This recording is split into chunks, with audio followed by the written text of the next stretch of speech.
Alright everybody, welcome back. Today we're going to be brewing my ultimate summer party beer. It's not a light lager, it's not a wheat beer, it's a Session IPA. So basically you get a beer that has great hop flavor, a good malt complexity, and an altogether very low ABV package so that you and your friends can enjoy some good craft beer without stumbling all over your backyard. So Session IPAs are actually deceptively difficult to make. The Session IPA is not really defined by the BJCP at all.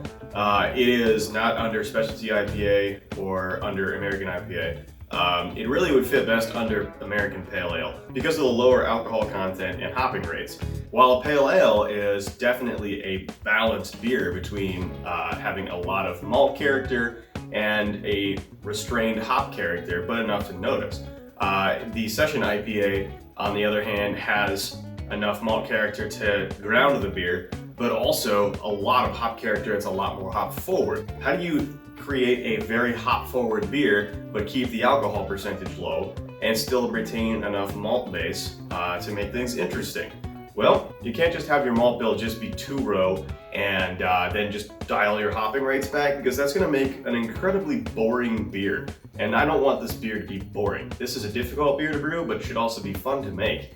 So what we're going to do is add a little bit of malt complexity. I got a small portion of Munich malt in there. I've got a little bit of caramel malt in there, just to add a touch of sweetness, but not enough to make the beer malt forward. On the other hand, for hops, so I want to get as much flavor and aroma out of these hops, but not a ton of bittering so that people can still drink this beer and enjoy it. Notice that it's hop forward and consider it to be more hop forward than your standard pale ale, but I don't want them to be blown away by the amount of hops in it, because it's very easy to do that when you have such a restrained percentage ABV. There's not much for the hops to hide behind.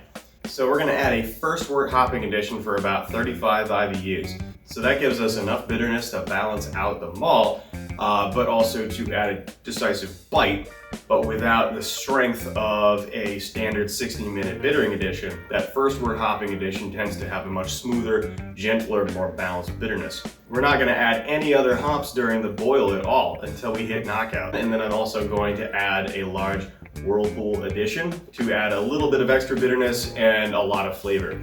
So I like to listen to a lot of beer podcasts and just listen to some of the brewmasters out there, some of the larger, more accomplished craft breweries talk about how they get some of the great beers that they get. And I was recently listening to John Kimmick of The Alchemist talk about Heady Topper, which is their flagship IPA, which is extremely famous and a very good beer. And he was talking about how he only does late hop additions in his beers, which I found to be really interesting given how hoppy one would consider that beer to be. So I'm going to try and model that in this.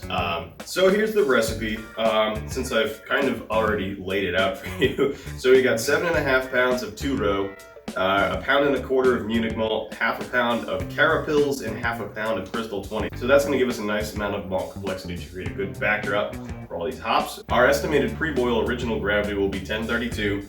Our estimated original gravity will be 1045, and our estimated final gravity will be 1011.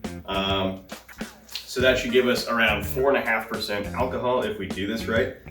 In order for this beer to be considered a session beer, it has to be under 5% alcohol. So hops are going to be Falconer's Flight only. This is not an actual hop variety. This is a blend of Pacific Northwest hops that's proprietary called Falconer's Flight. It's got like Cascade, Citra, those things in it. It's got all your C hops in it. So we're going to do a first wort hop with 0.7 ounces of Falconer's Flight. We've got a 0-minute addition of 1 ounce of Falconer's Flight, and then 1.3 ounces will go into the whirlpool at 180. And we're going to hold it at 180 for about 30 minutes. So as far as yeast goes, we're just using one package of Y-Yeast 1318, which is the London Ale 3. What? I'm not using an American ale yeast for my IPA? No, I'm not. So this is one of the rare times that I'm brewing a hoppy ale without using the standard USO5 dry yeast, and I wanted to explore a little bit. So based on some of the research that I've done, this British ale yeast tends to kind of accentuate the fruity flavors and some of the hops a bit more. And I really wanted to see if I could pull that out. So we're gonna try that. So for water, I basically just Burtonized my water pretty hard. So I added some calcium, magnesium, and sulfate to everything. So these are our totals in parts per million. Calcium, I have 92 parts per million. Magnesium, 14 parts per million. Sodium, 65 parts per million. Sulfate, 247 parts per million. Chloride, 100 parts per million. Carbonate, 36 parts per million. And the only salts that I added to get to this was 11 grams of gypsum and 3 grams of Epsom. So that gives us a good ratio of sulfate to chloride to accentuate the hops, but also enough calcium to keep a good mouthfeel in there and keep those hops up at the forefront of your palate. So we're mashing this at 152 degrees, single infusion mash, 90 minutes, pretty straightforward stuff. So this is gonna be the second beer where I do a sort of hybrid all-grain, pseudo all-grain method. Normally I'll just be lifting the bag out of the brew kettle to terminate my mash, and at that point I would rinse out the sugars from the bag just with some hot water. It's just not a very precise method, but it works for me consistently. But I wanted to try and change up the method a little bit. So my last brew, the Munich Dunkel, I actually drained through the ball valve on my boil kettle slash mash tun at that point into a separate vessel as you would for a normal all grain mash, and then added water on top as if you were batch sparging, and then drained that out, and I reached my target gravity using that method just as well. And in fact, the wort that came through was much cleaner, much clearer. It had less chunks of grain in it, and therefore I had less debris and less trub left over after the boil, which was nice. So I think I'm gonna do that again, but normally an all grain brewer would heat their sparge water up to about 170 and probably also treat it for the water profile that they need. I don't really think that work is necessary right now. Maybe in the future when I have a 3-tier setup, but right now this is what I got. Okay, so we've reached our target strike water temperature, so it's time to take out the heat stick and put the bag in, dough in the grains, and wrap it up.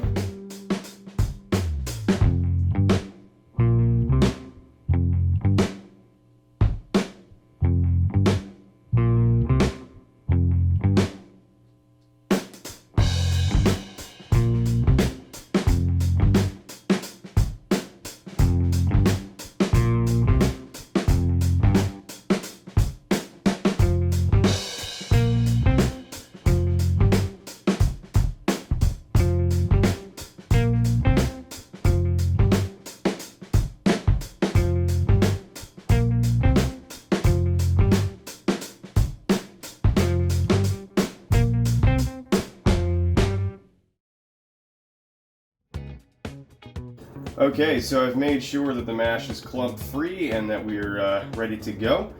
And okay, we're coming in a bit low at 150.5. That's going to result in a slightly more fermentable wort, which is a slight issue if I'm trying to keep this under 5%, but hopefully it doesn't make that big of an impact. Anyway, we're gonna wrap this up and let it sit for probably about 60 minutes. I think I'm gonna change the recipe. We're gonna let it sit for 60 minutes.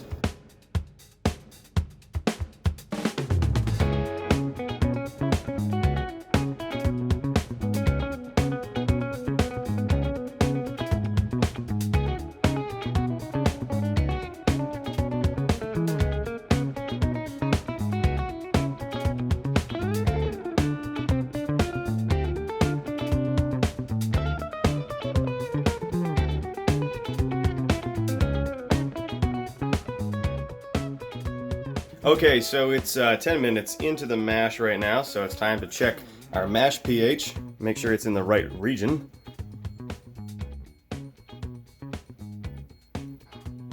Alright, I think this looks like it's a little closer to 5, but it's definitely more than 5, so I think it's probably going to be like a 5.2, which is, well, that's actually ideal. So I'm going to leave it alone, and I think we're going to be alright.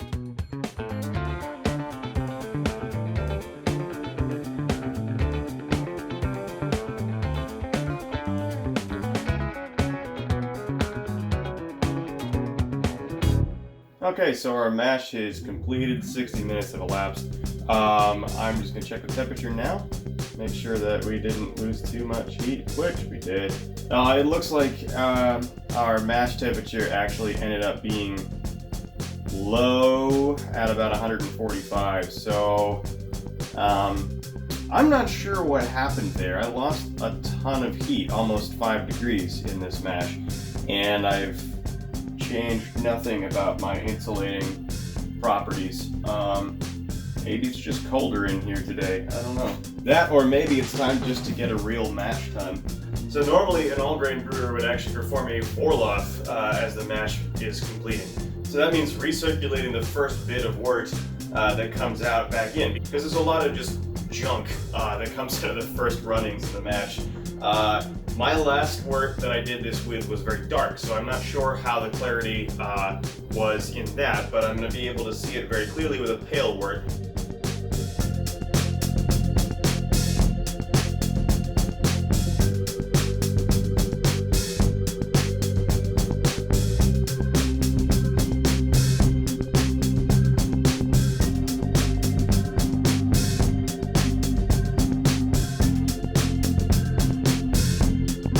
I'm going to go ahead and drain out the first runnings here and collect some wort.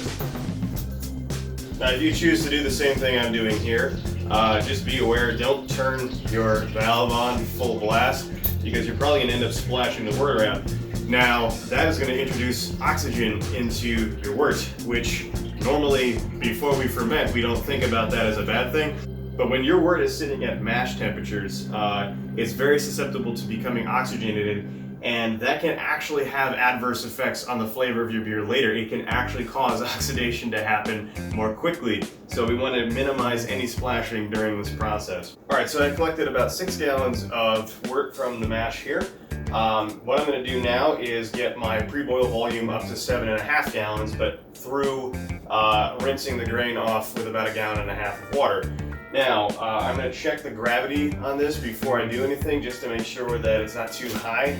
Alright, so when you check your first runnings, if you check your gravity in your wort, it's going to need temperature correction. So this is currently at about 120 degrees and showing a gravity of 1020. But when you put that into a formula to adjust for hydrometer temperature correction, this actually ends up being about 1033. The reason why I checked is because my pre-boil gravity, my desired gravity, is 1035. So when we collect more wort, the second run through this is going to probably be about, I'm going to guess the gravity is going to come out probably around 1015. So if I add all of that wort, I'm probably going to end up actually jumping my pre-boil gravity up to too high of a number. So we're basically going to want to keep an eye on the gravity of the wort based on how much volume we need as well, and keep it from getting out of control. Okay, so I've collected about 1.5 gallons of 120 degree tap water in here. It is not sparge temperature, I understand that, but this works fine for getting the sugars off the grain, and usually I hit my numbers right on the target as far as gravities go. I did last match too, so we're going to very gently transfer this over into the grain bag.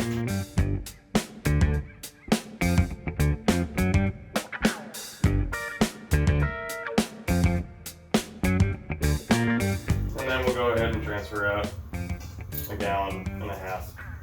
Now we take a gravity sample of our second runnings. Alright, so this is reading 1010 at 125 degrees, which is about 1022 specific gravity. So as you can see, we have a thinner gravity. If I wanted to collect more wort from this, I probably could, but I don't want to, because then I'm going to exceed my pre-boil volume, and I'm also kind of running out of space to collect it in. So what we're going to do now is I'm going to take the grain bag out, and that makes it real easy to clean my mash tun, right? Because there's nothing in it. It's all in the bag. We'll transfer the wort over until we hit our pre-boil volume. We're going to start with the higher gravity first runnings, and then follow it up with the second runnings until we reach our pre-boil volume. I will check the pre-boil gravity at that point, and then see how we do.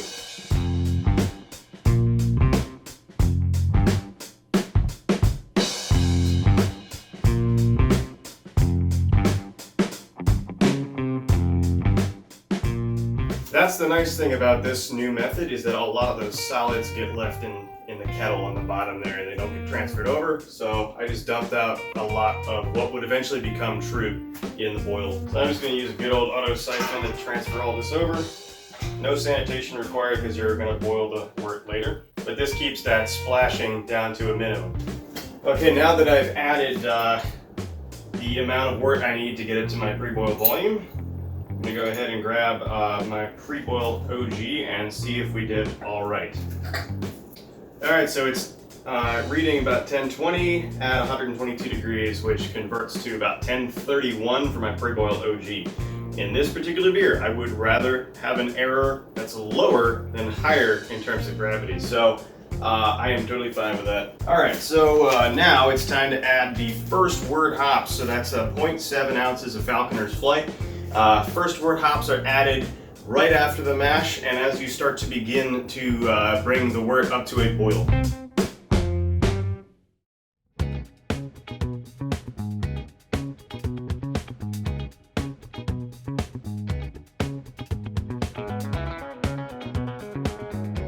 Okay, so we've reached our boil. As I mentioned earlier at the recipe section, we are not adding any bittering additions or really any boil additions of hops until flame out. What we are adding is 15 minutes in, so I'm gonna let 45 minutes elapse and then we'll meet you there. Okay, so it's now 15 minutes from the end of the boil, so I'm gonna go ahead and add my chiller.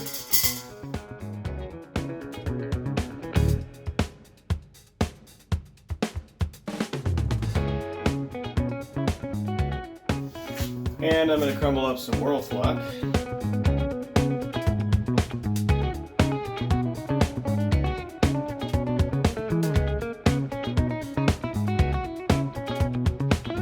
So because of the super low gravity of this particular wort, I am not going to add yeast nutrient to it because I don't think the yeast are going to need any additional help in fermenting this. So we've hit the end of our boil. First of all, I'm going to go ahead and pull a original gravity sample so we can start cooling that down. Next, I'm going to shut off all the heat.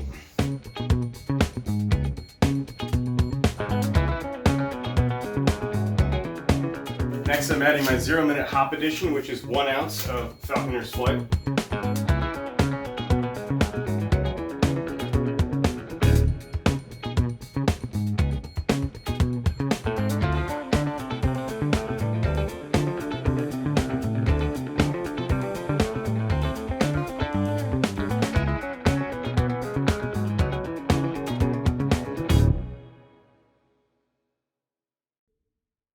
Okay, so now we're going to start rapidly chilling this down to about 180 degrees, and I'm just collecting the first hot part of the chiller output so that I can use that for washing later. I like to try and recycle some water if I can. Okay, so fermentation of the beer, very simple, straightforward, ale fermentation. 2 weeks, 65 to 68 degrees. If you let it go a little higher than that, it's probably not going to be that big of a deal. Like I said earlier, there's really no need for a starter in this wort because it's such a low original gravity. I'm not expecting it to be over 1045 specific gravity. Yeah, so like 1 smack pack, 1 liquid yeast package is going to be perfectly sufficient to have enough yeast to properly ferment this. Because this is more of a Pacific Northwest style IPA, given the hop selection and the fact that it's going to be clean and clear.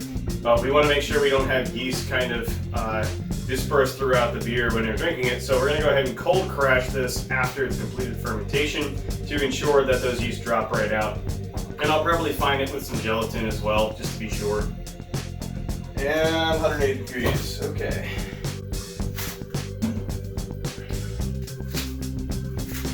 So we've hit 180 degrees right now, so I turned off the chiller water so it stopped chilling, and I'm actually just going to dump this straight into the wort. It should be fine once I whirlpool it. So we're going to go ahead and do that. This is 1.3 ounces of Falconer's Flight.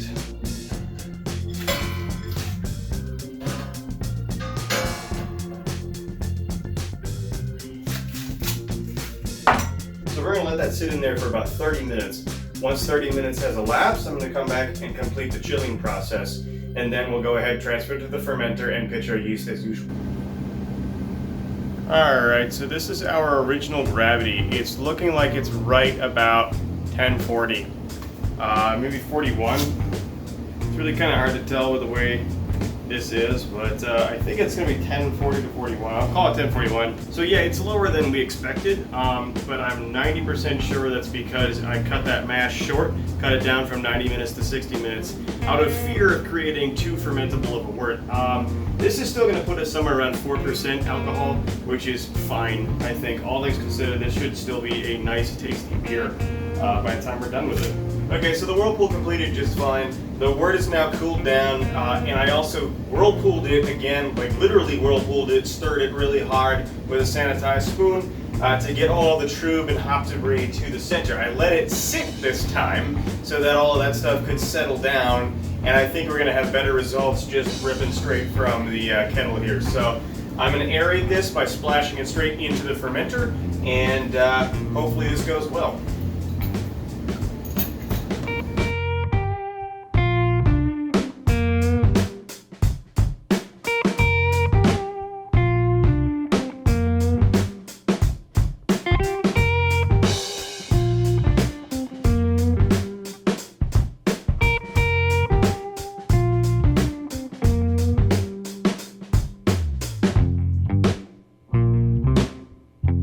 Clearly the wort's been pretty well aerated, so it's time to pitch our yeast.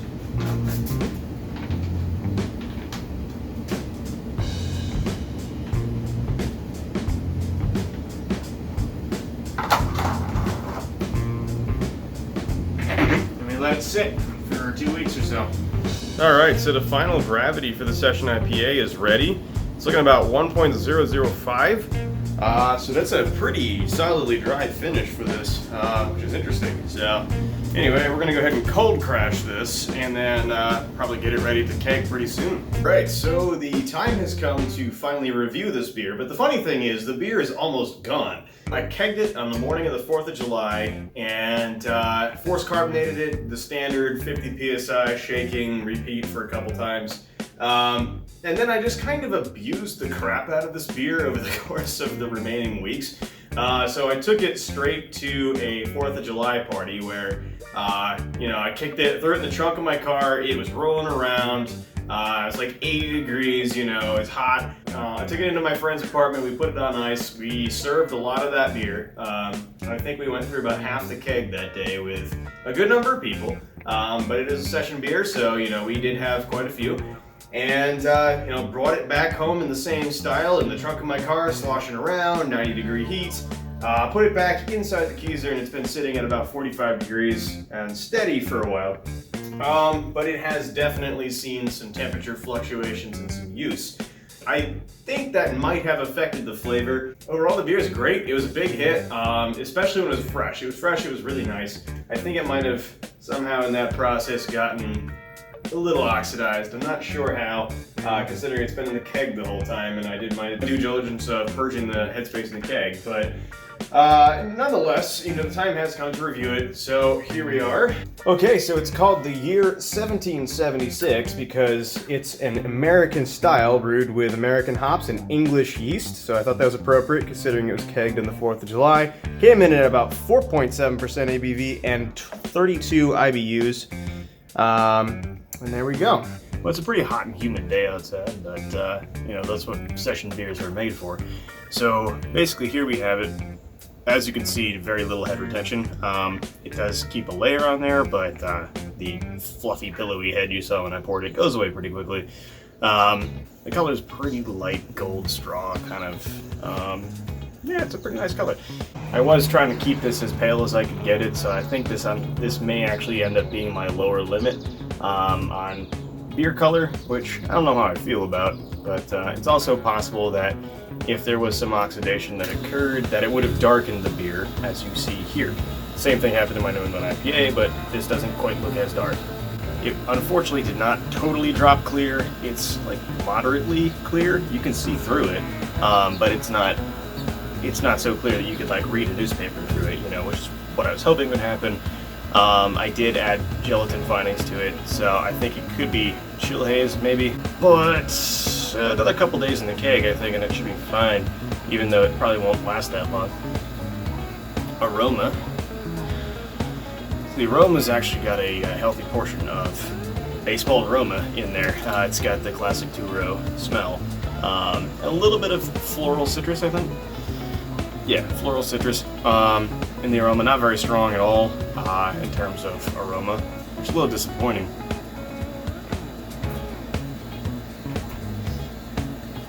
The body of the beer is very light, very effervescent.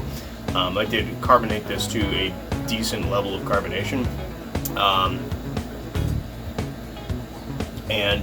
Yeah, I think it's an excellent body for the style.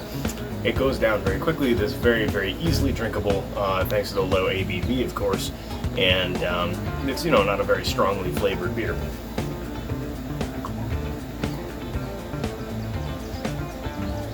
Speaking of which, as far as flavor goes, it is predominantly citrus floral hop flavor, but my main criticism of this beer is that there's not enough.